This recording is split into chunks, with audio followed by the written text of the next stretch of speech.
We have with us, we are very happy to have with us Mauricio Acuña, who is a PhD candidate in the Department of Spanish and Portuguese, and holds a PhD in social anthropology from USP, the University of São Paulo.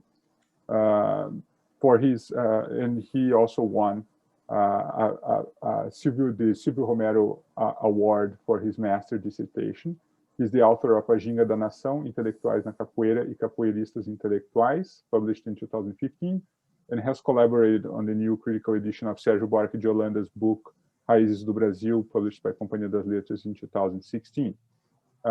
Commenting Mau's paper, we have Isabela Barradas, who is a PhD student in modern and contemporary art here at Princeton.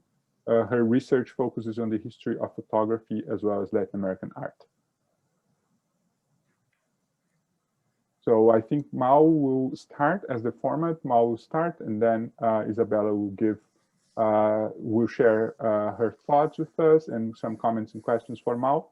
And finally, we'll open the floor for questions from you that joined us today. Thank you.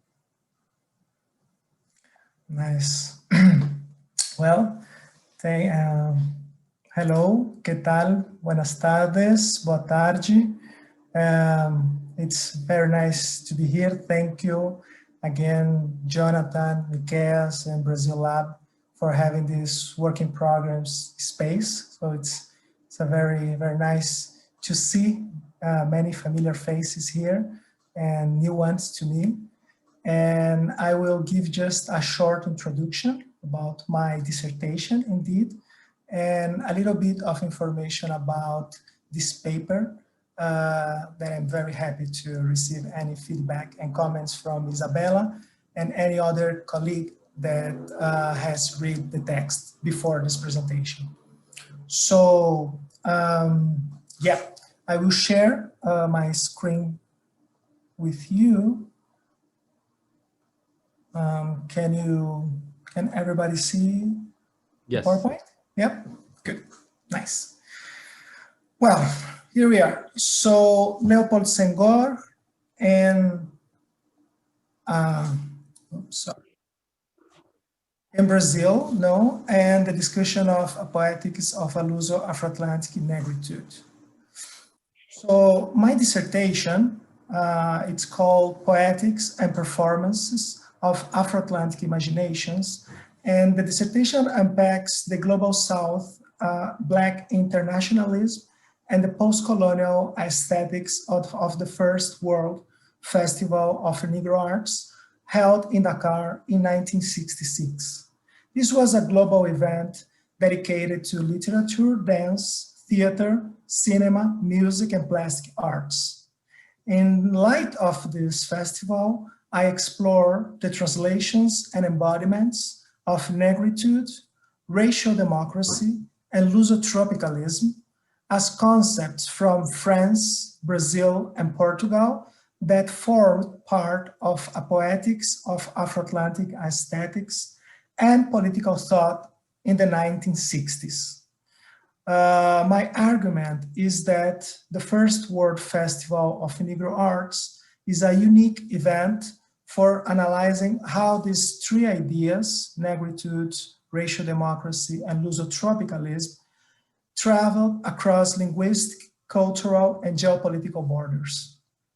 These concepts converge to demonstrate the specificity of anti-racist aesthetics and anti-colonial political thought in Luso-Afro-Atlantic territories. This investigation benefits from extensive archival research, so it's based mostly in archival research that I did in different places such as Dakar, Paris, Salvador, Brasilia, New York, Washington, D.C., Havana. And it includes analysis of poetry, essays, and memoirs, as well as images, diplomatic documents, and ephemera. My aim is to contribute to the fields of literature and cultural studies, connecting debates from Brazilian, African, and Latin American studies. And among the concepts that frame my dissertation, I just want to highlight two of them, are politics of writing and performance. The first concept refers to Jacques Rancière's critical perspective on the role of literature as part of a community's aesthetic constitution. To Rancière, more important than power is the political value of writing as the allegoric constitution or creation of a community in its sensible dimension. I argue that the writing and arts of the First World Festival of Negro Arts formed an allegoric constitution of an Afro-Atlantic community, not conceived and shared until then. And in thinking about performance, I articulate ideas fostered by Paul Lebron, but also Diana Taylor, about memory and repertoire as theatrical and rehearsed behaviors, as well as embodied practices in public spheres related to gender, race, and citizenship.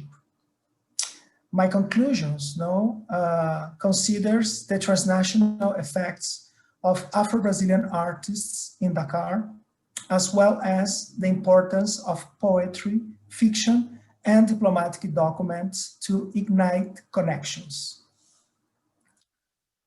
The first part of the dissertation follows the Afro-Brazilian imaginations as thought up by the festival organizers, all leading figures of the Francophone Négritude, such as Léopold Senghor and Aimé Césaire, two of them here in the picture.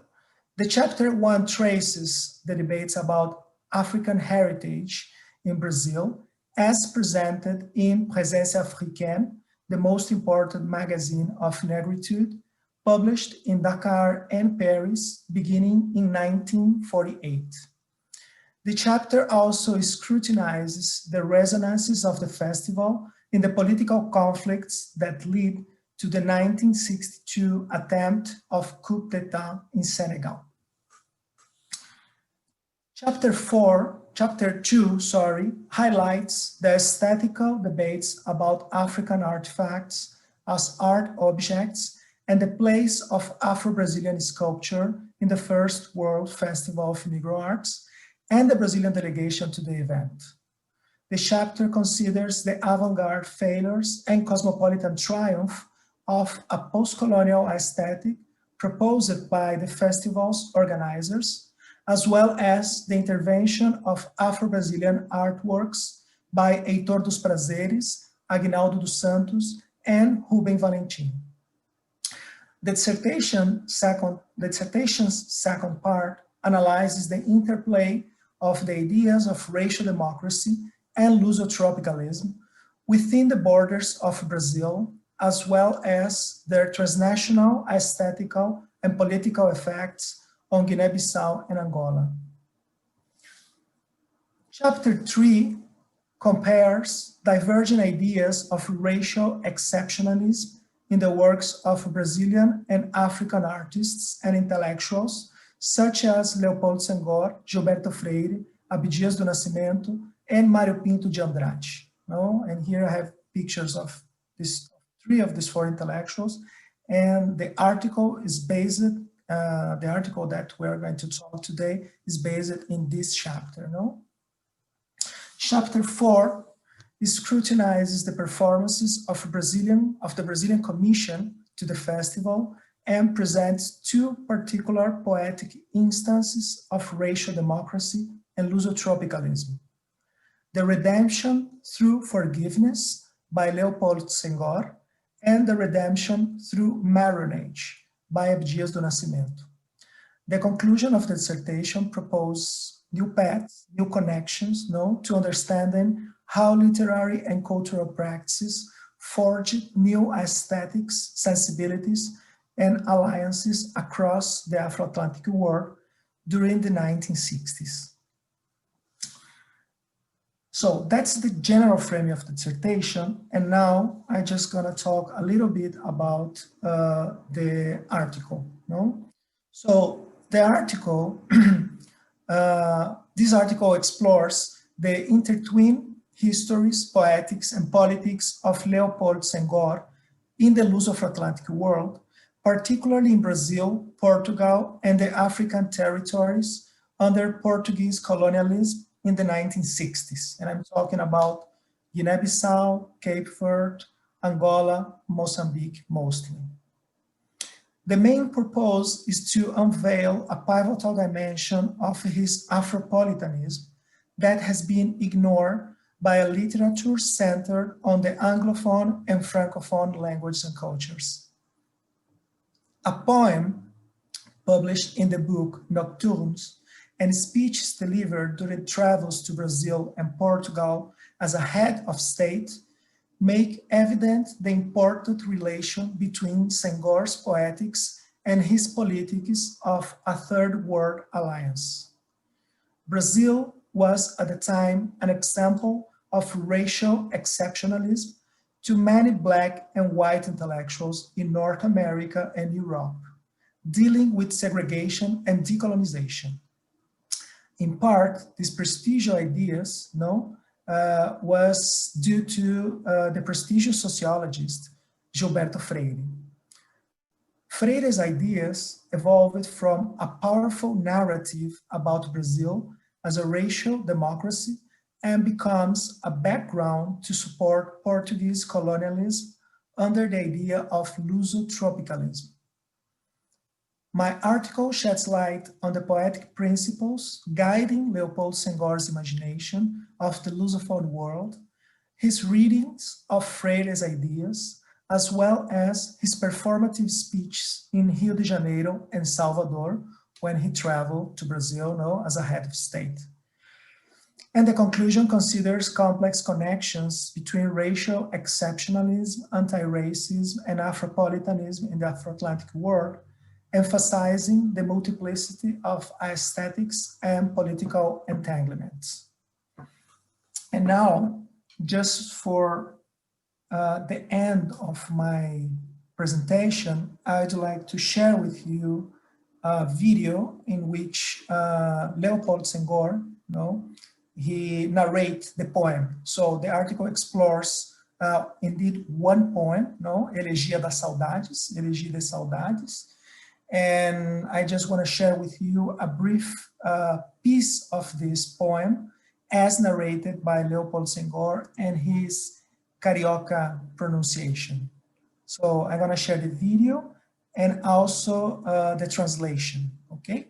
So let's see if I can do this. Okay, share screen, computer sound. Okay.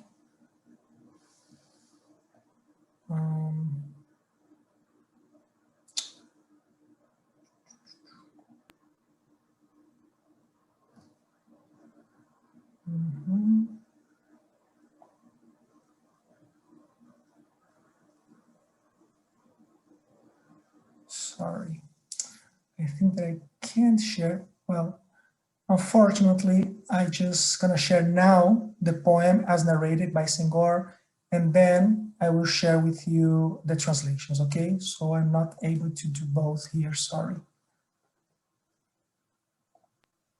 That's Zoom advanced, so I'm not prepared to do that. Okay. Let me know if you have problems to hear the sound, please.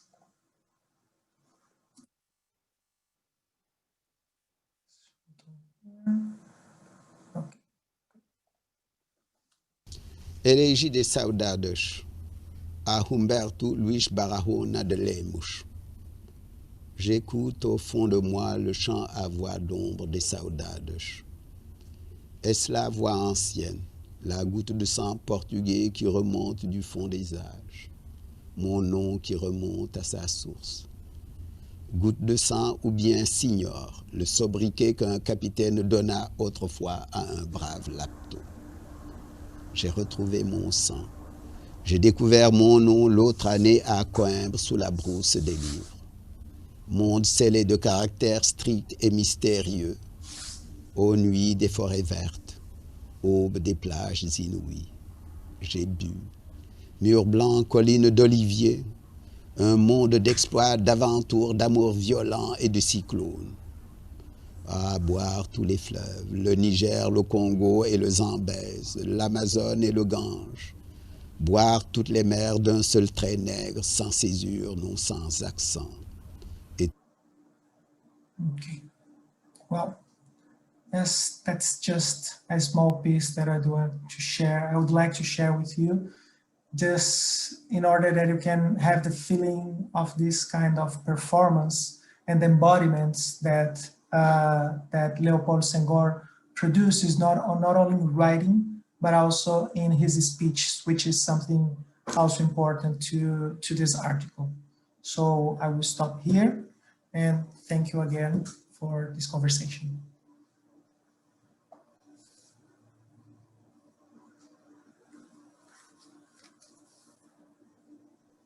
Thank you so much, Mauricio. That was wonderful. So let me start by thanking, well, Jonathan and Miqueas for putting this space together, for your work, Mauricio, which was a pleasure to read, and also for everybody here, because it's been, and still is, very stressful week. So what I'm going to do is to trace like a series of questions and provocations. And of course, you know, Mauricio, feel free to pick up whichever you feel most productive for the type of feedback that you want to gather from this session. And let me just start by saying that it's just an excellent paper, that your close reading of Senghor's poem was beautiful, and that I learned a lot from reading it, and that your contribution is very clear and much necessary. I was particularly engaged by how the paper traces South-to-South connections and providing these, you know, different geographic networks than the Anglocentric ones or Francocentric ones, right? And as you define them, right, these are South Atlantic networks where tropicalismo meets the imaginations of several Luso-Afro-Atlantic coordinates, bringing up the issue of margins and overlapping territories. You also propose, you know, the multi-centralized configurations that you borrow from Pino, where you present the reader with a nuanced tracing of South Black Atlantic exchanges, and Senghor's propositions on, for instance, Afropolitanism, right? So I wanted to stick with this question of geography.